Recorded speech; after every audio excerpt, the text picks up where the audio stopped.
10ஆம் வகுப்பு இயல் 6 விரிவானத்தில் ஆசிரியர் சா. கந்தசாமி. பாய்ச்சல்.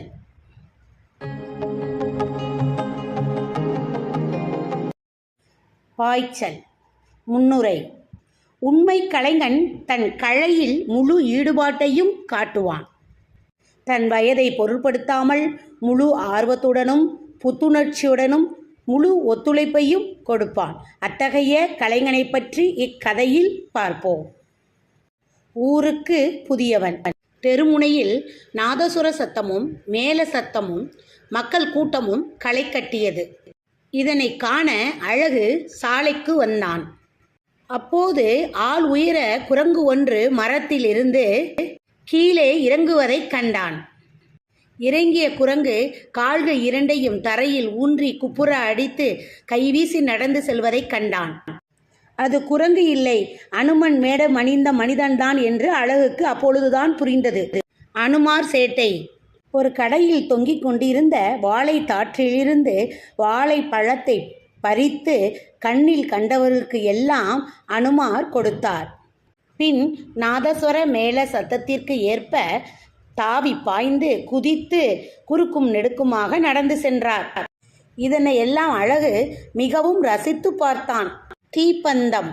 திடீரென்று அனுமன் இசை ஒலிக்கு ஏற்ப பந்தக்கால் மேலிருந்து கீழே குதித்தார். அப்பொழுது அனுமனுடைய வாளில் கட்டிய தீப்பந்தம் புகை விட்டு கொண்டு எரிந்தது. வாளை மேலே வட்டமாக சுற்றினார். கர்ணம் அடித்தார்.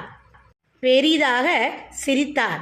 அழகு அனுமார் பக்கம் நெருங்கி சென்றான். அழகுவின் ஆசை.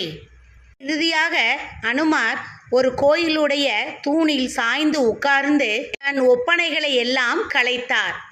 அனுமர் அழகுவிடம், ஆட்டமெல்லாம் பார்த்தியா, பிடித்திருக்கிறதா என்று கேட்டார். அதற்கு அழகு, எனக்கு மிகவும் பிடித்திருக்கிறது, உங்களைப் போல் ஆட வேண்டும் என்று கூறினான். உடனே அனுமன் தன் ஒப்பனை பொருள்கள் அனைத்தையும் கொடுத்து அழகுக்கு தன் கலைகள் முழுவதையும் கற்றுக் கொடுத்தார். அழகும் அந்த ஒப்பனை பொருள்களை எல்லாம் போட்டுக்கொண்டு இசைக்கேற்ப அழகாக ஆடினான். அழகு ஆடுவதை பார்த்த அனுமர் புன்னகையோடு ரசித்தார். கலைஞனை வளர்த்த கலைஞன். அனுமர் அழகுக்கு வாளில் தீப்பந்தத்தை கட்டிக்கொண்டு ஆடும் ஆட்டத்தை சொல்லிக் கொடுத்தார். அழகு துள்ளி குதித்தும் தரையில் கையை ஓங்கி அடித்தும் கற்கள் வெளியே தெரிய சிரித்தும் ஆடினான். இதையெல்லாம் பார்த்த அனுமர் ஒரு கலைஞன் தோன்றிவிட்டார் என பெருமிதத்தோடு இருந்தார். முடிவுரை. இக்கதையின் மூலம் நாம் அறிவது என்னவென்றால், கலைஞன் என்பவன் தன் கஷ்டங்களை தவிர்த்து நாம் சந்தோஷமாக ரசிப்பதற்காக உணர்வுபூர்வமாக கலைகளை இந்த உலகிற்கு தருகிறான். அத்தகைய கலைஞர்களை நாம் ஊக்குவிக்க வேண்டும். இந்த கலைகள் இன்னும் நம் நாட்டில் வாழ்கின்றது என்றால் அதற்கு காரணம் கலைஞர்களின் ஆர்வம்தான். இருப்பினும் நம் நாட்டை பொறுத்தவரை பாரம்பரிய கலைகளை கற்று அதை பகுதி நேர தொழிலாகத்தான் செய்து வருகின்றனர். இந்த கலைகள் தொடர்ந்து நிலைக்க வேண்டுமாயின் இவர்களின் இந்த ஆர்வத்திற்கு உரமாக முறையான அங்கீகாரமும் திறமைக்கேற்ற ஊதியமும் கிடைப்பதை உறுதி செய்வது அனைவரின் கடமையாகும். நன்றி.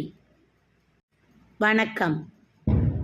மாணவர்களாகிய நீங்கள் இப்பாய்ச்சல் பகுதியினை பொருள் புரிந்து படித்து தேர்வில் அதிக மதிப்பெண் பெற வேண்டி வாழ்த்துகின்றேன். வாழ்த்துக்கள்.